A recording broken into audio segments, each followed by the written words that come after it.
মিন মুসলমান ভাইরা আমার, আল্লাহ পাক রব্বুল আলামিনের পরিচয় লাভ করতে হলে আপনার আমার খুব বেশি দূরে যাওয়া দরকার নাই, বরং এই জমিনের দিকে তাকালেই আল্লাহ পাকের পরিচয় খুঁজে পাওয়া সম্ভব। মুমিন মুসলমান ভাইরা আমার, জমিনের মধ্যে তাকালে আপনি আমি এই জমিন থেকে দেখি উদ্ভিদ বের হয়, ফলমূল বের হয়, গাছগাছালি বের হয়। ও মুমিন, আপনি আমরা সবাই নিজেদেরকে একটু করে প্রশ্ন করি, এই জমিনকে এই জায়গার মধ্যে যদি আপনি আমি খুঁড়তে থাকি, আগামী 100 বছর পর্যন্ত যদি কোনো খুঁড়ি একটা চাউল, একটা আম, একটা কাঁঠাল বের করা যাবে না। কিন্তু আল্লাহ পাক যে নিজাম দিয়েছেন, এই জায়গার মধ্যে যদি ওই রকম কোনো গাছ লাগিয়ে দেওয়া হয়, আল্লাহ পাক এই জমিন থেকে ওই গাছের মাধ্যমে ফল বের করে দিবেন, চাউল বের করে দিবেন, ডাল বের করে দিবেন। এই সমস্ত জিনিসগুলোই একজনের কুদরত। আওয়াজ দিয়ে বলেন তিনি কে? আসসালামু আলাইকুম ওয়া রাহমাতুল্লাহি ওয়া বারাকাতুহু।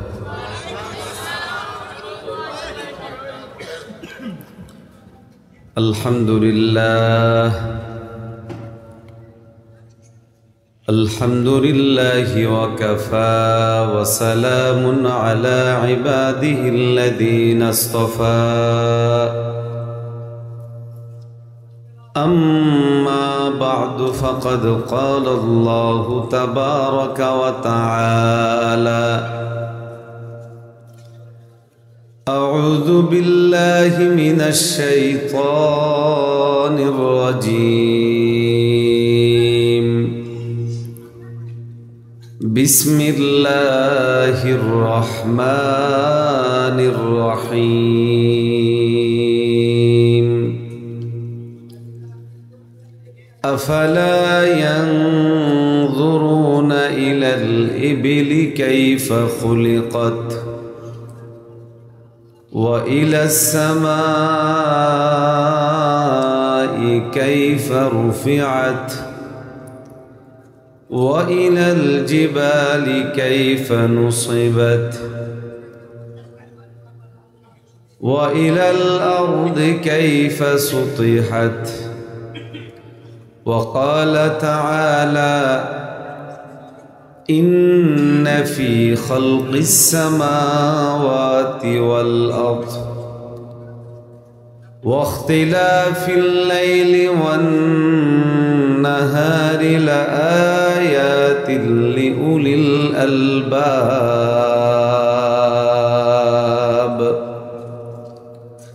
وقد قال رسول الله صلى الله عليه وسلم: الكيس من دان نفسه وعمل لما بعد الموت، أو كما قال عليه الصلاة والسلام. صدق الله مولانا العظيم، وصدق رسوله النبي الكريم، ونحن على ذلك من الشاهدين والشاكرين، والحمد لله رب العالمين. সবাই একটু মনোপ্রাণ খুলে জিকির করে লা ইলাহা ইল্লাল্লাহ, লা ইলাহা ইল্লাল্লাহ,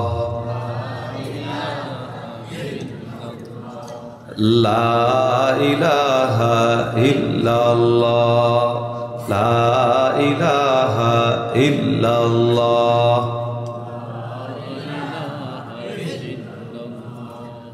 লা ইলাহা ইল্লাল্লাহ, লা ইলাহা ইল্লাল্লাহ, লা ইলাহা ইল্লাল্লাহ, মুহাম্মাদুর রাসূলুল্লাহ সাল্লাল্লাহু আলাইহি ওয়াসাল্লাম। আলহামদুলিল্লাহ, রব্বে করিমের দরবারে লাখো কোটি শুকরিয়া আদায় করছি, যিনি আমাদেরকে পীরে তরিকত শেখুল হাদিস আল্লামা বশির আহমদ শাইখে বাঘা রহমতুল্লাহ আলাইহের নেক দোয়া ও এলাকাবাসীর প্রচেষ্টায় প্রতিষ্ঠিত আজিম নগর ইমদাদিয়া হাফিজিয়া মাদ্রাসার উদ্যোগে আয়োজিত আজকের ইসলামী মহাসম্মেলনে আসার তৌফিক দিয়েছেন। এই জন্য আমরা সকলে বলি আলহামদুলিল্লাহ। আর একটু আওয়াজ করে বলি আলহামদুলিল্লাহ। উপস্থিত মাহফিলের সম্মানিত সভাপতি, শ্রদ্ধাভাজন সম্মানিত ওলামায়ে কেরাম, আমার সামনে উপস্থিত সম্মানিত শ্রোতা মণ্ডলী, পর্দার আড়ালের সম্মানিতা মা বোনেরা, দীর্ঘ সময় আপনাদের সামনে অনেক বিজ্ঞ আলেমরা আলোচনা করেছেন, যথেষ্ট পরিমাণ ওয়াজ আপনারা শুনেছেন। আমাকেও দায়িত্ব দেওয়া হয়েছে কিছু কথা বলার জন্য, আমিও নিয়ত করেছি বলবো। আপনারা শুনতে রাজি আছেন তো? মোহতারাম হাজিরিন, আমি আপনাদের সামনে কালামুল্লাহের সূরাত গাশিয়ার শেষ দিকের কয়েকখানা আয়াতে কারিমা তেলাওয়াত করেছি এবং নবীজি মুহাম্মদুর রাসূলুল্লাহ সাল্লাল্লাহু আলাইহি ওয়াসাল্লামের মুখ নিঃসৃত বাণী হাদিস সমূহ থেকে একখানা হাদিস পেশ করেছি। আপনারা নিশ্চয়ই জানেন যে বর্তমান সময়টা নাস্তিক্যবাদের ব্যাপক সয়লাব। নাস্তিকরা বিশেষত মুসলিম সন্তানদেরকে টার্গেট করে, মুসলমানদের শিক্ষিত সন্তানদেরকে টার্গেট করে করে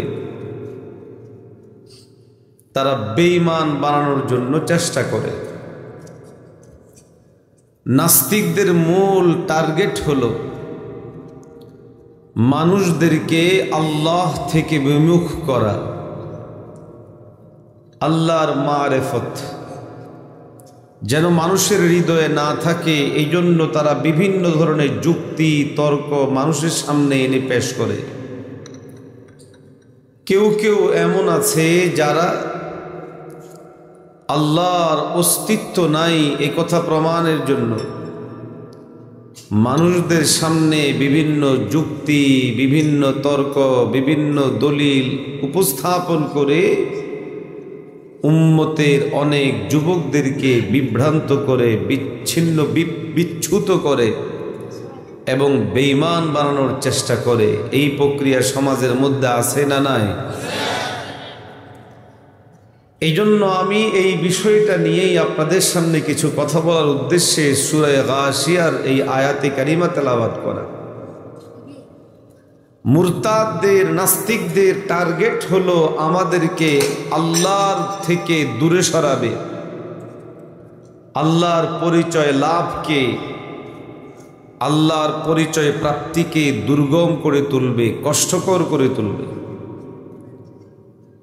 আল্লাহ শুকুর, আল্লাহ তাআলাও তাদের এই ষড়যন্ত্র মোকাবেলার জন্য যেন মানুষজন খুব সহজে বেঈমান না হয়ে যায়, ইমানের উপর থাকতে পারে, এই জন্য আল্লাহ হাঁটতে, বসতে, চলতে, ফিরতে আমাদের জন্য অনেক এমন জিনিস রেখে দিয়েছেন যেগুলোকে দেখে দেখে আল্লাহর পরিচয় লাভ করা যায়। আছে না নাই? আওয়াজ দিয়ে বলেন। আল্লাহর পরিচয় লাভের জন্য যে নিদর্শনগুলো, সেই নিদর্শনগুলো বড় মোটা মোটা এবং শক্তিশালী। যেমন আল্লাহ পাক কোরআন শরীফের এক আয়াতে বলেন, قال الله تبارك وتعالى إن في خلق السماوات والأرض واختلاف الليل والنهار لآيات لأولي الألباب আল্লাহ আমার তেলাওয়াতকৃত এই আয়াতে 4টা নিদর্শনের কথা উল্লেখ করেছেন। আওয়াজ দিয়ে বলেন কয়টা? আমি খুব জোরে আওয়াজ করব না, এই জন্য যেহেতু বাহিরে মানুষজন ঘুমায়, এই জন্য চেষ্টা করব সহনীয় শব্দে সহনীয় আওয়াজে কথা বলতে। আপনারা বুঝলেই যথেষ্ট। আমার কথা বোঝা যায় তো? আচ্ছা। আল্লাহ বলেন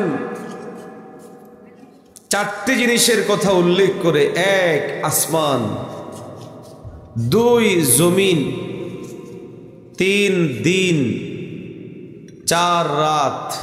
কয় জিনিস? 1 নাম্বার আসমান, 2 নাম্বার জমিন, 3 নাম্বার, 4 নাম্বার। বলেন তো আসমান, জমিন, দিন, রাত, এগুলো চিনার জন্য, জানার জন্য, বুঝার জন্য পড়াশোনা দরকার আছে? কথা বলেন না? অশিক্ষিত মানুষেও চিনবে এটা আসমান, মূর্খ মানুষেও বুঝবে এটা জমিন, ছোট ছোট বাচ্চারাও বুঝে এখন রাত। যখন দিন হয় তখন যে কেউ বুঝতে পারে এখন দিন। আওয়াজ দিয়ে বলেন ঠিক না বেটা? মুমিন মুসলমান ভাইয়েরা আমার, আল্লাহ পাক রব্বুল আলামিন এই চারটি জিনিস উল্লেখ করে অত্যন্ত পরিষ্কার ভাষায় বলেন, আমি আল্লাহ এই 4টা জিনিসের মধ্যে নিদর্শন রেখে দিয়েছি, আয়াত রেখে দিয়েছি। লা আয়াতিল লিউলিল আলবাব। আল্লাহ পাক রব্বুল আলামিন বলেন, এই আসমান, এই জমিন, এই রাত এবং দিনের মধ্যে আমি আল্লাহ নিদর্শন রেখেছি। আল্লাযীনা ইয়াযকুরুনাল্লাহা কিয়ামান ওয়া কুউদান ওয়া আলা জুনুবিহিম। আল্লাহ পাক রব্বুল আলামিন বলেন, যারা আল্লাহকে স্মরণ করবে, আল্লাহ পাকে জিকির করবে, আল্লাহকে স্মরণ করবে,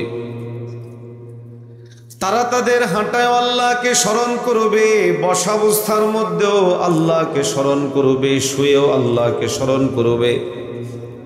আল্লাহ পাক বলেন, এই 4টি মৌলিক উপাদান এমন, যেই উপাদানগুলোতে যেই কেউ চিন্তা করলে ওই বান্দা এই জিনিস অবশ্যই তার মাথার মধ্যে ঢুকবে। এই বিরাট বড় আসমান এমনে এমনে হয় নাই, এই জমিন এমনে এমনে হয় নাই, রাত এবং দিন এমনে এমনে পরিবর্তন হয় না। এই সবের পিছনে অবশ্যই একজনের কুদরতি হাত আছে, তিনি হলেন কে?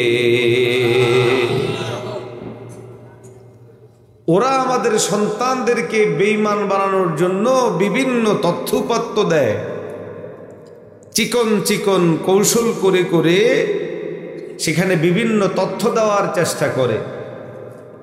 যেমন বিগত প্রায় 1 যুগ ধরে বাংলাদেশের ওলামারা, আলেমরা এবং দিনদার মানুষ আন্দোলন করেছে যেন শিক্ষা ব্যবস্থা থেকে ডারউইনের মতবাদটাকে সরায়া দেওয়া হয়। ডারউইনের মতবাদ কি? ডারউইনের মতবাদের মূল মেসেজ কি? ডারউইনের মতবাদের মূল মেসেজ হলো উম্মতে মুসলিমার সন্তানদেরকে এই কথা বুঝানো, তোমার সৃষ্টিতে কিংবা তুমি তোমার আশপাশে যা কিছু দেখো, এগুলোর সৃষ্টির পিছনে সৃষ্টিকর্তা বলতে কারো অস্তিত্ব আছে, এটা ঠিক নয়। বরং তাদের চিন্তা, চেতনা, ভাবনার জায়গা হলো গোটা পৃথিবীটা বিবর্তিত হয়ে হয়ে নিজে নিজে পরিবর্তন হতে হতে কেউ মানুষ হয়েছে, কেউ গরু হয়েছে, কেউ ছাগল হয়েছে, কেউ মহিষ হয়েছে, কেউ পাখি হয়েছে, কেউ পোকামাকড় হয়ে গেছে। মোট কথা হলো, ওদের মূল মেসেজ হলো আমরা যা কিছু দেখি আমরা সহ, এগুলোর পিছনে কোনো সৃষ্টিকর্তা নয়, বরং এগুলো অটোমেটিক প্রাকৃতিকভাবে পরিবর্তিত হয়ে হয়ে ঘটেছে। আমাদের বিশ্বাস হলো এগুলো প্রকৃতিগতভাবে নয়, বরং আমরা সহ যা কিছু দেখি অথবা না দেখি সমস্ত জিনিসের সৃষ্টিকর্তা একজন, তিনি কে? আরো জোরে বলেন, তিনি কে? মুমিন মুসলমান ভাইরা আমার, আল্লাহ পাক রব্বুল আলামিন কালামুল্লাহের মধ্যে নিজের পরিচয় আমাদের সামনে দিয়ে বলেন, হুয়াল্লাহুল খালিক। আল্লাহ পাক বলেন, আল্লাহ তিনি হলেন স্রষ্টা, সৃষ্টিকর্তাকে। হুয়াল্লাযী খালাকা লাকুম মা ফিল আরদি জামিআ। আল্লাহ পাক তিনি, যিনি তোমাদের জন্য তোমরা যা কিছু দেখো এই সব জিনিসগুলো তিনি সৃষ্টি করেছেন। যা আমরা দেখি না তাও সৃষ্টি করেছেন কে? যে জিনিসগুলোকে আমরা বুঝি এই জিনিসগুলোকে সৃষ্টি করেছেন আল্লাহ। আর যেই জিনিসগুলো আমরা বুঝি না সেইগুলার সৃষ্টিকর্তাও একজন। আওয়াজ দিয়ে বলেন, তিনি কে? কিছু আমরা বুঝি, কিছু আমরা বুঝি না। যেগুলো বুঝি তো হ্যাঁ এগুলো আল্লাহর সৃষ্টি, যেগুলো বুঝি না এগুলো যিনি করতে পারেন তিনি কে? যেমন এখন মেরাজের মাস চলছে, রজব মাসে রাসূলুল্লাহ সাল্লাল্লাহু আলাইহি ওয়াসাল্লাম মেরাজে গিয়েছে। মেরাজে যাওয়া আসা, ওখানে অনেক জিনিস দেখা, এটা আমাদের যুক্তির আওতার ভিতরে না যুক্তির বাহিরে? কথা বলেন না, যুক্তির ভিতরে না বাহিরে? বাহিরে। মক্কা শরীফ থেকে ফিলিস্তিন এই আধুনিক যুগে আসতেও ৬-৭ ঘন্টা লাগবে। আর ওই যুগ যখন বিমান ছিল না, কিচ্ছু ছিল না, মাস, একাধিক মাস লাগতো। ওই যুগে মক্কা শরীফ থেকে ফিলিস্তিনি কখন আসলো, ফিলিস্তিন থেকে প্রথম আসমান, দ্বিতীয় আসমান, তৃতীয় আসমান, চতুর্থ, পঞ্চম, ষষ্ঠ আসমান, সপ্তম আসমান কিভাবে গেল যুক্তিতে আসবে না। তবে বিশ্বাস করা লাগবে এই সফর যিনি করিয়েছেন তিনি কে? আরো আসতে বলেন, কে? قال الله تبارك وتعالى سبحان الذي أسرى بعبده ليلا من المسجد الحرام إلى المسجد الأقصى। আল্লাহ পাক রব্বুল আলামিন কালামুল্লাহের মধ্যে অত্যন্ত পরিষ্কার বলেছেন যে আল্লাহ তিনি তার প্রিয় হাবিবকে বাইতুল্লাহ থেকে বাইতুল মুকাদ্দাস পর্যন্ত সফর করিয়েছেন। বাইতুল মুকাদ্দাস থেকে আল্লাহ পাক ঊর্ধ্ব জগতে আমাদের নবীকে সফর করিয়েছেন। যুক্তিতে আসলেও বিশ্বাস করা লাগবে, যুক্তিতে না আসলেও বিশ্বাস করা লাগবে। আল্লাহ পাক রব্বুল আলামিনের সৃষ্টির কিছু জিনিস আছে যেগুলো কুদরতের আওতায়, আর কিছু আছে যেগুলো কুদরতের বাহিরে, যুক্তির বাহিরে। যুক্তির বাহিরের জিনিসগুলো যিনি করতে পারেন তিনি কে?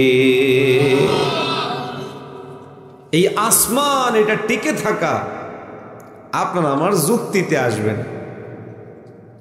কেননা যুক্তি বলে কোনো জিনিসকে উঠিয়ে রাখতে হলে সেখানে অবশ্যই পিলার দিতে হয়, ঠেস দিতে হয়। এখন বিশাল বড় আসমান, এটা কোন পিলারের বলে এটা টিকে আছে, কিভাবে অবশিষ্ট হয়ে আছে? যুক্তি খাটবে? কথা বলেন না। এই জায়গাটা আমার রবের কুদরতের আওতায়। আমাদের নবী জমিন থেকে চাঁদকে ইঙ্গিত করেছেন, চাঁদ সঙ্গে সঙ্গে 2 টুকরা হয়ে 2 পাহাড়ের মধ্যে পড়ে গিয়েছে। আরো আসতে কয়, জোরে বলেন না সুবহানাল্লাহ। কুদরত কার? জোরে বলেন না। তো আল্লাহ এর কুদরত গুলোর কিছু তো আমাদের বুঝে আসে, আমাদের চোখের সামনে যুক্তি দিয়ে বুঝি। কিছু বিষয় এমন আছে যেগুলো বুঝার মতো নয়, যুক্তি তর্কের ঊর্ধ্বে বিশেষ কুদরতের বহির প্রকাশ, যেমন আসমান। আওয়াজ দিয়ে বলেন ঠিক না বেঠিক? মুমিন মুসলমান ভাইয়েরা আমার, আল্লাহ পাক রব্বুল আলামিন কালামে হাকিমের মধ্যে বলেন, বান্দা আমার সম্পর্কে জানতে চাও তো আসমানের দিকে তাকাও। তোমার মনে যদি কেউ সন্দেহ ঢুকায় দিতে চায় সৃষ্টিকর্তা বলতে কেউ আছে কিনা, নাকি পৃথিবীটা সবকিছু নিজে নিজে হয়েছে, তুমি আসমানের দিকে তাকাবে, এই আসমান তোমাকে নির্দেশ করবে। অবশ্যই আমি আসমান, আমার দিকে তাকাইলেই বুঝবা আমার মতো এই বিশাল বড় আসমান, এটাকে সৃষ্টি করার মতো কেউ নিশ্চয় আছেন। তিনি কে? পৃথিবীতে এমন কোনো বস্তু খুঁজে পাওয়া যাবে না যেই বস্তুটা কেউ বানানো ছাড়া অস্তিত্বে আসে। এ মাইক বানানেওয়ালা কেউ আছে না নাই? একটু কথা বলেন। এ লাইট, সামিয়ানা, ক্যামেরা, মোবাইল, পৃথিবীর সমস্ত বস্তুর পিছনে আপনি আমি এই যুক্তি দেই এবং বুঝি যে এটা অস্তিত্বে আসার পিছনে একজন অস্তিত্ব দানকারী আছেন।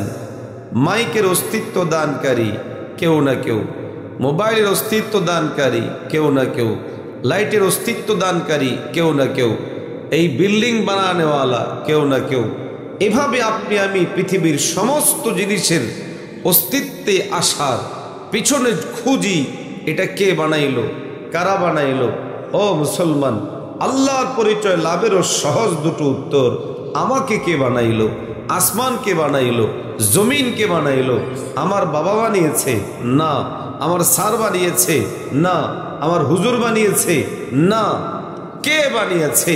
এই একটা প্রশ্নই আপনার আমাকে আল্লাহ পর্যন্ত পৌঁছে দিতে পারে। কথা বলেন ঠিক না? জোরে বলেন না। হাজিরিন, এই বিষয়গুলো আমাদের ব্যাপক আলোচনা হওয়া জরুরি নিজেদের ঈমান তরুতাজা করার জন্য। আল্লাহ কোরআন শরীফের মধ্যে এই আন্দাজেই এনেছেন। আমি এই চারটা উদাহরণের আলোচনা একটু একটু করেই আলোচনা শেষ করব। আপনাদের কষ্ট হচ্ছে না তো? কষ্ট হলো কি করবেন? নাকি আপনারা তো অভ্যস্ত নাকি অনেক রাত আলোচনা শুনে?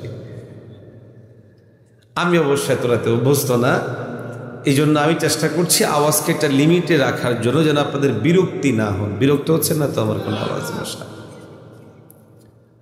তো আল্লাহর পরিচয় লাভের জন্য একটা নিদর্শন হলো আসমান। ঘোষণা কার? আরো আসতে বলেন, জোরে বলেন না। قال الله تبارك وتعالى وإلى السماء كيف رفعت। আল্লাহ পাক রব্বুল আলামিন বলেন, তারা কি আসমানের দিকে তাকায় না এই আসমানকে কেমনে উঠানো হলো?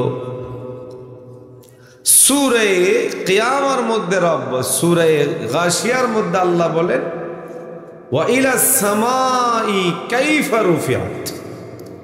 আসমানকে কিভাবে উঠানো হলো? দেখুন কিভাবে উঠানো হলো প্রশ্ন। এই প্রশ্নের জন্য অটোমেটিকলি একটি জবাব তৈরি হবে, নিশ্চয়ই কেউ না কেউ উঠিয়েছেন। আরেকটা প্রশ্ন তৈরি হবে, আসমান টিকে আছে কিভাবে? আরেকটা উত্তর তৈরি হবে, উঠানেওয়ালাও কেউ না কেউ, স্থির রাখনেওয়ালাও কেউ না কেউ। দুটো প্রশ্নের জবাব একটাই, তিনি কে?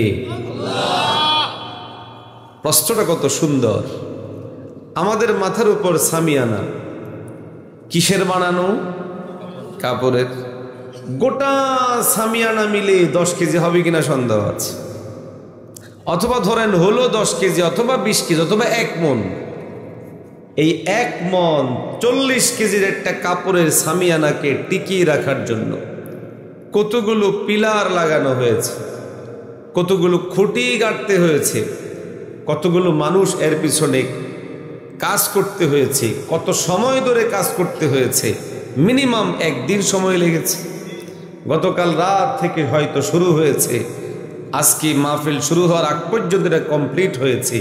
এই একটি ছাদ একটি সামিয়ানা একজন মানুষকে সামিয়ানার ঊর্ধ্বে যে আসমান, ওই আসমানকে সামনে রেখে তার চিন্তা প্রসারিত করার সুযোগ আছে। এই সামিয়ানাটা দাঁড় করাইতে এত কষ্ট, এত কিছু লাগলো, তো সামিয়ানার উপরে যেটা দেখা যায় ওই আসমানকে কে উঠাইলো, কেমনে উঠালো, কিভাবে টিকে আছে, সমস্ত প্রশ্নের জবাব হলো এই সবগুলো একজন কুদরতি হাত তথা আল্লাহর মাধ্যমে হচ্ছে। আরো আসতে যদি বলেন না মুমিন মুসলমান ভাইরা আমার, আল্লাহ পাক রব্বুল আলামিন সূরাতু গাশিয়ার মধ্যে বলেন ওয়া ইলাস সামাই কাইফা রুফিআত। মানুষেরা কি দেখে না এই বিশাল বড় আসমান আমি আল্লাহ কেমনে উঠাইলাম? আল্লাহ পাক রব্বুল আলামিন আসমান সম্পর্কে আপনারা আমাকে আরো একটু ধারণা দেন। সূরাতু মুলকের মধ্যে আল্লাহ পাক রব্বুল আলামিন নিজের পরিচয় দিয়ে বলেন আল্লাযী খালাকা সাবআ সামাওয়াতিন তিবাকা। আল্লাহ পাক তো তিনি যিনি সাত আসমানকে সৃষ্টি করেছেন। সাত আসমান সৃষ্টিকারী কে? আরো জোরে বলেন কে? আল্লাযী খালাকা সাবআ সামাওয়াতিন তিবাকা। আল্লাহ পাক বলেন রব তো তিনি যিনি সাত আসমানকে সৃষ্টি করেছেন স্তর বেদে, এক আসমান, দ্বিতীয় আসমান, তৃতীয় আসমান, চতুর্থ আসমান, পঞ্চম, ষষ্ঠ, সপ্তম আসমান, এইভাবে তিনি আসমান সৃষ্টি করেছেন। আল্লাহ পাক বলেন আমার সৃষ্টির নিপুণতা তোমরা খেয়াল করো। মা তারা ফি খালকির রহমানি মিন তাফাউত। বান্দা তুমি আকাশের দিকে তাকাও, পৃথিবীর যেই কোনো প্রান্তে যাবে আসমানের দিকে তাকাবে, উপরের দিকে তাকাবে। পৃথিবীর যেই কোনো প্রান্ত থেকে তুমি আকাশের দিকে তাকালে এই আসমান তুমি দেখতে পাবে। আল্লাহ পাক বলে গোলাম পৃথিবীর কোনো প্রান্ত থেকে তুমি এই আসমানের মধ্যে দেখবা না যে উঁচু নিচু আছে, বরং পৃথিবীর যেই কোনো জায়গায় তুমি যাবে ওই জায়গা থেকেই দেখবে তোমার মালিক তোমার আল্লাহ যেই আসমান সৃষ্টি করেছেন ওই আসমান বড় নিখুঁত, বড় নিখাত, বড় সুন্দর। আরো আসতে বলে আল্লাহু আকবার, জোরে বলেন আল্লাহু আকবার।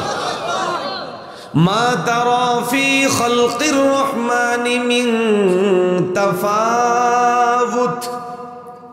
আল্লাহ পাক বলেন তোমরা কোনো বেশ কম দেখবে না, উঁচু নিচু দেখবে না, খুঁতওয়ালা দেখবে না, খাদ দেখবে না। মা তারা ফি খালকির রহমানি মিন তাফাউত ফারজি'ল বাসারা হাল তারা মিন ফুতুর। আল্লাহ পাক বলেন বান্দা তুমি আবার তোমার চোখ আরেকবার করে আসমানের দিকে উঠাও, তাকায় দেখো তুমি ওখানের মধ্যে কোনো ভুল ত্রুটি কিংবা দোষ দেখো কিনা, উঁচা নিচা খুঁত কিংবা খাদ দেখো কিনা। আল্লাহ পাক বলে না না, আল্লাহ সৃষ্টিতে এই বিশাল বড় আসমানের মধ্যে তুমি কোনো খাদ দেখবে না, কিচ্ছু দেখবে না। বরং আল্লাহ আয়াতের পরবর্তী অংশের মধ্যে বলেন তোমার চোখ তোমার কাছে ফিরে আসবে পেরেশান হয়ে, অস্থির হয়ে। এত খুঁজলাম আল্লাহর আসমানের মধ্যে, কোথাও কোনো খুঁত নাই, কোথাও কোনো খাদ নাই। নিখুঁত নিখাত যিনি সৃষ্টি করতে পারেন আওয়াজ দিয়ে বলেন তিনি কে? এই জন্য আল্লাহর পরিচয় লাভের সহজ উপায় হলো কিচ্ছু দরকার নাই, শুধু আসমানের দিকে তাকাও।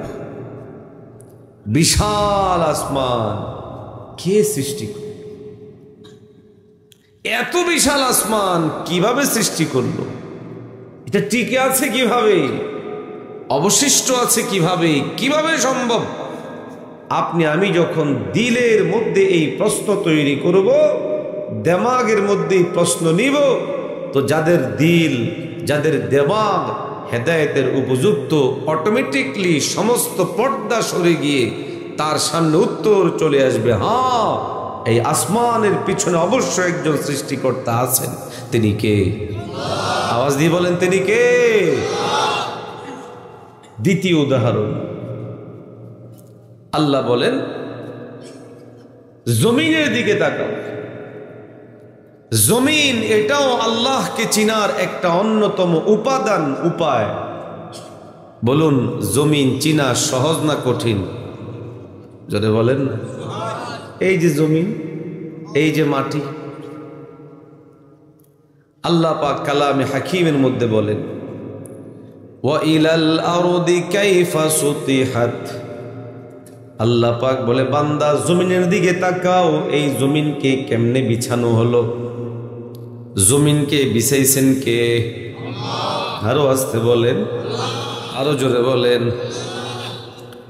জমিনের কোথাও উঁচু, কোথাও নিচা, কোথাও পাহাড়, কোথাও শুষ্ক ভূমি, কোথাও জলরাশি। এই টোটাল ডিজাইন যিনি করেছেন তিনি আর কেউ নন, তিনি আর কেউ নন, তিনি হলেন আমাদের আল্লাহ। দুনিয়ার মানুষ যদি আল্লাহর পরিচয় খুঁজতে চায় তো সে জমিনের মধ্যে হাঁটবে, জমিনের দিকে তাকাবে আর তার হৃদয়ের মধ্যে বসে যাবে। হ্যাঁ, এই জমিন এমনি এমনিতে হয়নি। আপনাদের এলাকায় মাটি কাটার সিস্টেম আছে কিনা জানি না, যে এক জায়গা থেকে মাটি আরেক জায়গায় নিতে হলে মাটিটা কাটতে কয়েকজন বদলালি নিতে হয়। তারা এই মাটিগুলোকে কেটে গাড়িতে উঠায়, সেই গাড়িটা আবার আরেক জায়গায় নিয়ে ওখানে আবার আরেক গ্রুপ ফেলতে হয়। তাও তাদের এই ফেলা অত কোনো সুন্দর হয় না, কিন্তু এটা কাটতে, উঠাতে, গাড়িতে নামাতে, আবার এটাকে মেলে ধরার জন্য মাঝখানে অনেক টাকা শেষ হয়ে যায়। এরপরেও আল্লাহ পাক জমিনকে যেভাবে বিছাইছেন এরকম বিছানো হয় না। রব বলেন, গোটা জমিনের দিকে তাকায় দেখো, এই যে কোথাও নদী, কোথাও সাগর, কোথাও মহাসাগর, আবার আপনারা যে হাওরে, এটা এমনি এমনি হয়নি। এই হাওরকে যদি আপনাদের এখানে আসতে কষ্ট, রাস্তাঘাট ইত্যাদি সমস্যা সব আপন জায়গায় ঠিক, কিন্তু যদি এটাকে এর ব্যতিক্রম কিছু করে ফেলা হয়, ধরুন রাস্তাঘাট করে দিলেন খুব উন্নত করে, পানির স্বাভাবিক চলমানতাকে বাধাগ্রস্ত করলেন কিশোরগঞ্জের মতো, তাহলে আপনাদের এই বাঁধের কারণে, রাস্তার কারণে এলাকার মানুষজন পানিতে ডুবে মরার সম্ভাবনা আছে না নাই? আরো আসতে বলেন। আমি আপনাদের রাস্তা হোক এটার বিরোধী না, মানে যদি কোনো সে ডিজাইন করে রাস্তা করা যায় ভালো, কিন্তু পানি নামার যেই ধারা, এটা আল্লাহর পক্ষ থেকে ডিজাইন করা। আপনি আমি যদি এখানে বাধা তৈরি করি তাহলে দিন শেষে ক্ষতি হয়। যার একটা জ্বলন্ত উদাহরণ হলো আপনাদের পাশের এরিয়া, এদিকে না ওইদিকে, কিশোরগঞ্জ ওই দিকে, হ্যাঁ সেটাই বলতেছি আমি, কিশোরগঞ্জের ওই দিকে হাওরের মাঝখানে রাস্তা করে ভেবেছিল আমরা অনেক কিছু করে ফেলেছি, দিন শেষে দেখা গেছে এটা ভালো হয় নাই। এদিক দিয়ে পানি যাওয়ার যে স্রোত ছিল এটা বাধাগ্রস্ত হওয়ার কারণে আরেক দিকে বন্যা হয়ে যায়। কথা বলেন ঠিক না বেঠিক? এটাই আল্লাহর কুদরত। কোথায় পানি হবে, কোথায় জমিন হবে, কোথায় পাহাড় হবে, কোথায় নদী হবে, এই সমস্ত জিনিসগুলো যিনি ডিজাইন করেছেন তিনি কে? আরো যদি বলেন তিনি কে? মুমিন মুসলমান ভাইরা আমার, আল্লাহ পাক রব্বুল আলামিনের পরিচয় লাভ করতে হলে আপনার আমার খুব বেশি দূরে যাওয়া দরকার নাই, বরং এই জমিনের দিকে তাকালেই আল্লাহ পাকের পরিচয় খুঁজে পাওয়া সম্ভব। মুমিন মুসলমান ভাইরা আমার, জমিনের মধ্যে তাকালে আপনি আমি এই জমিন থেকে দেখি উদ্ভিদ বের হয়, ফলমূল বের হয়, গাছগাছালি বের হয়। ও মুমিন, আপনি আমি আমরা সবাই নিজেদেরকে একটু করে প্রশ্ন করি, এই জমিনকে, এই জায়গার মধ্যে যদি আপনি আমি খুঁড়তে থাকি, আগামী 100 বছর পর্যন্ত যদি কোনো খুঁড়ি একটা চাউল, একটা আম, একটা কাঁঠাল বের করা যাবে না। কিন্তু আল্লাহ পাক যে নিজাম দিয়েছেন, এই জায়গার মধ্যে যদি ওই রকম কোনো গাছ লাগিয়ে দেওয়া হয়, আল্লাহ পাক এই জমিন থেকে ওই গাছের মাধ্যমে ফল বের করে দিবেন, চাউল বের করে দিবেন, ডাল বের করে দিবেন।